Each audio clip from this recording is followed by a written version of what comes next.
คุยกันไปเรื่อยเอาเสื้อเจมส์ดิเขาสวัสดีครับผมเจ้าถิ่นท้ายรองกับจังหวัดพิษณุโลกครับวันนี้กับเมืองพุทธชินราชเมืองสองแควเมืองสมเด็จพระนเรศวรก็วันนี้มีโอกาสที่จะมาเที่ยวสปป.ลาว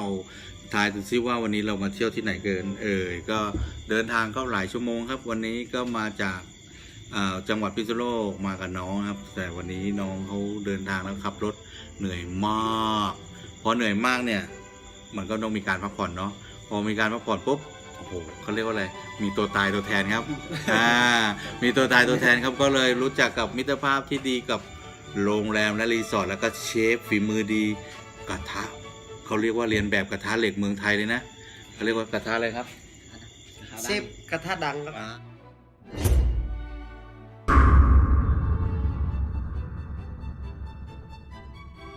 เดี๋ยวผมให้แนะนำกับ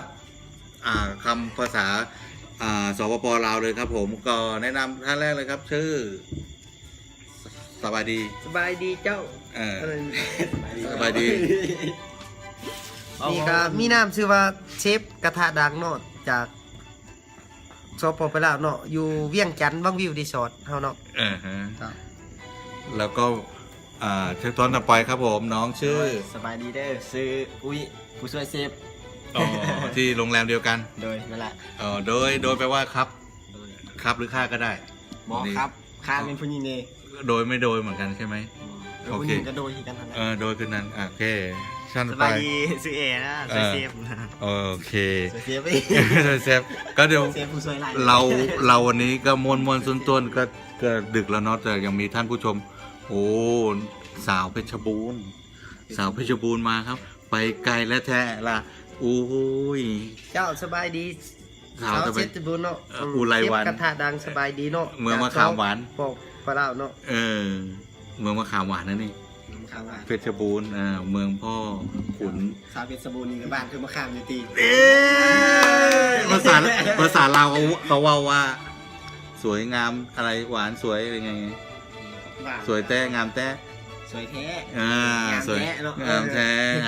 ตอนนี้เราก็มันก็ดึกแล้วเนาะแล้วก็มาไลฟ์สดคือสัญญาณมืออื่นซีไปพิษณุโลกอยู่โอ้ยอยู่สปป.ลาวครับเวียงจันทร์ที่บ้านเดี๋ยวให้เชฟเราชี้แจงว่าที่นี่เวียงจันทร์ที่แห่งหนตำบลใดอำเภอเขาเรียกอะไรจังหวัดผมไม่เข้าใจเจ้าเขาเรียกบ้านอันหยังบายดีพี่น้องเนาะบ้านพี่เมืองน้องเนาะไทยลาวเนาะตอนนี้ก็ผมอยู่ที่ไหนเนี่ยเจ้าถิ่นถ่ายร่องเนาะได้มาเยี่ยมยามเชฟกระทะดังเนาะอยู่สปป.ลาวอยู่บ้านเมืองน้อยบ้านเมืองน้อยเนาะแล้วก็อีหยังเมืองไซเสถาเด้บ้านเมืองน้อยเมืองไซเสถานครหลวงเวียงจันทน์เนาะไม่มีเขาเรียกไม่มีตำบลไม่มีหมู่บ้านใช่ไหมจ้ะหมู่บ้านก็คือหมู่บ้านเมืองน้อยตอนนี้อยู่ที่เมืองน้อยใช่ไหมน่าวอยู่เมืองน้อยอันเมืองน้อยเป็นซื้อบ้านเนี่ยบ้านเมืองน้อยบ้านเมืองน้อยตรงนี้ที่ผมนั่งอยู่ที่บ้านเมืองน้อยนะครับแล้วก็เมืองไซเสถาจังหวัดนครหลวงเวียงจันทร์นครหลวงเวียงจันทร์ก็คือเหมือนจังหวัดพิษณุโลกเวียงจันทร์ก็คือเหมือนพิษณุโลกโดยโอเคโดยแปลว่าครับนะครับหรือว่าค่าจ้าพอดีโดยจ้าได้ไหมได้เหมือนกันนะครับ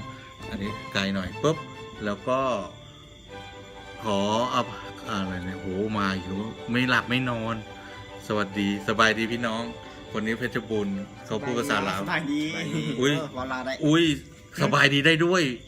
อุ้ยเอาเว้าเลยมีFDผมมาสบายดีแนะนำเลยว่าพรุ่งนี้ที่โรงแรมเวียงจันทร์จะมีเมนูอะไรแล้วเจ้าถิ่นจะไปให้เชฟทำอะไรให้เราได้ลองชิมสบายดีเนาะทั้งพี่น้องฟังไทยเนาะครับมืออื่นนะแม่น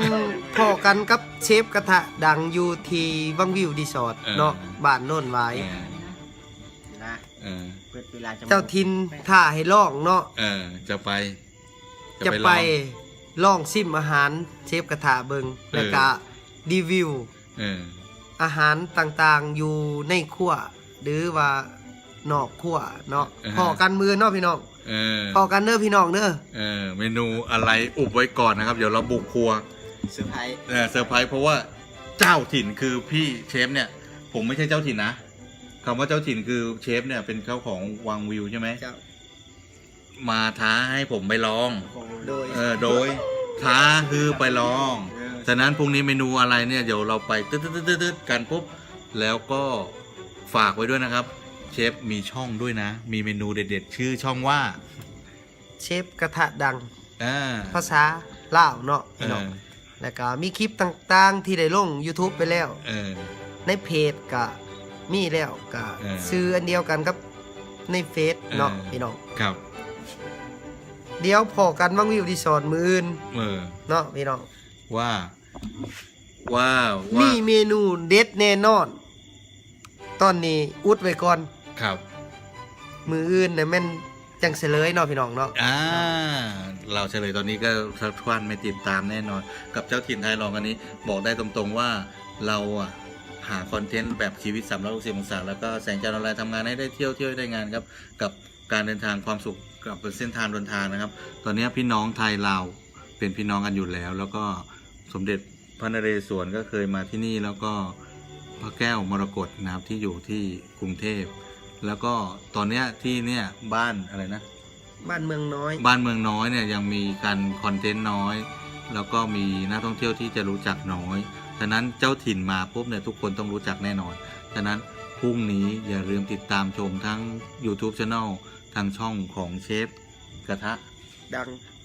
ดังแล้วก็เมนูเมนูอีสานจริงๆว่าอีสานก็ได้ ถ้าจริงๆมันใกล้ๆลาวมันเพื่อนบ้านเราอยู่แค่ เจ้าอาหารลาวเชฟกระทะดังจะเน้นแบบอาหารแบบลาวๆจะออกแบบรสชาติแบบทั้งภาคอีสานเมืองไทยเอาเนาะพี่น้อง แล้วก็เราบ้านพี่เมืองน้องนี่ตอนนี้ติดที่หนองคายสะพานมิตรภาพไทยลาวก็คือหนองคายถูกไหม จ้ะโดย โดยก็คือโดยแปลว่าครับนะครับ ทุกคนทุกท่านคุณอะไรเนี่ยแพนนี่เจมเนาะโหพูดเราพิมพ์ภาษาลาวอ่านว่าอย่างว่าสบายดีกับอย่าง สิติดตามเด้อพี่น้อง เอ้ยเขาเป็นคนไทยหรือคนลาวถามเขาดิ จากคนไทยหรือคนลาวทาง ถามด้วยคนเนี้ยเขาชื่อคน สบายดีเจ ดีแหละ เออ โอ้คือพิมพ์ภาษาลาวได้เนาะ คนลาวบอก เจเป็นคนลาวบ่หรือคนไทยเนาะ เฟซของเชฟชื่อเฟซว่า อย่าลืมติดตามเฟซของเชฟกระทะดังเด้อพี่น้อง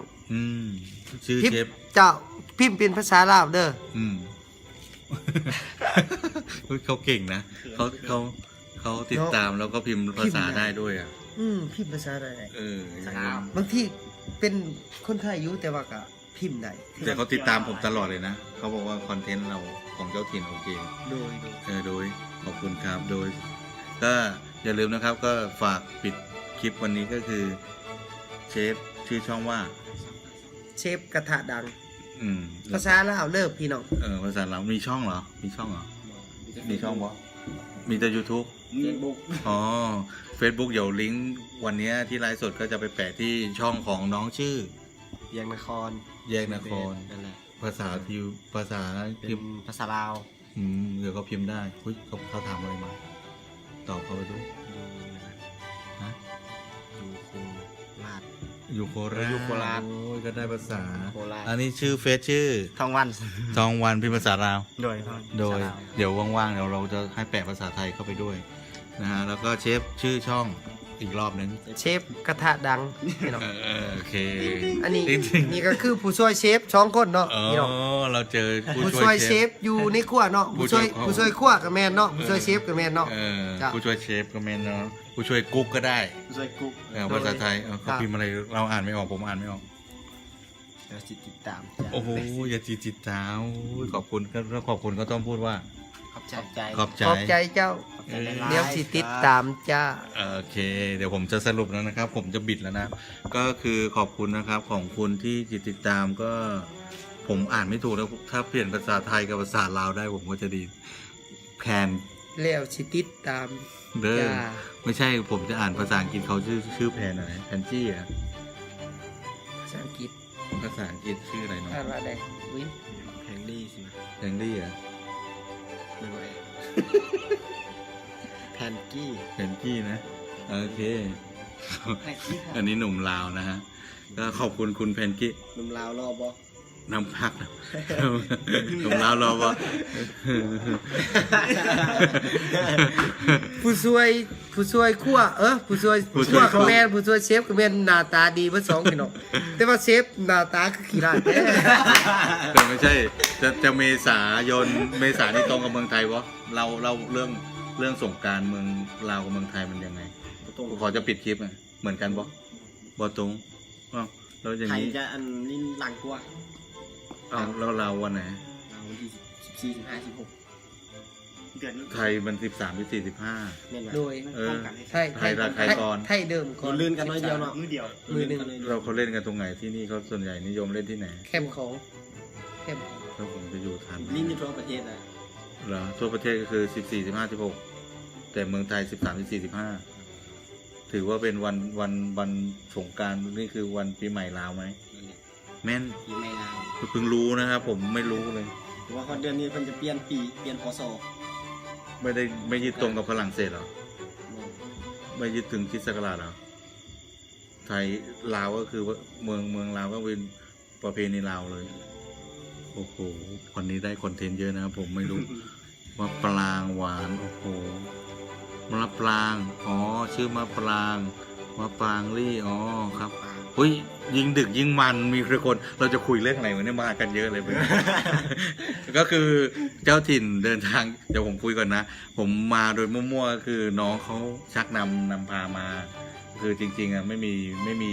คิวที่จะมา ก็คือร้านอยู่ข้างกันก็บอกว่าผมจะไปลาวไปวันไหน ก็บอกไปวันศุกร์นี่แหละเพราะว่ามันหยุดศุกร์เสาร์อาทิตย์แล้ววันจันทร์ก็คือวันที่6วันจักรี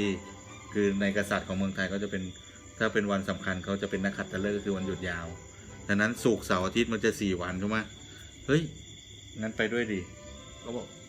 ก็ให้คำตอบเลย สมมุติวันนี้จะเดินทางเมื่อคืนนะเพิ่งให้คำตอบแล้วเช้าเข้ามาก็ย้ำว่า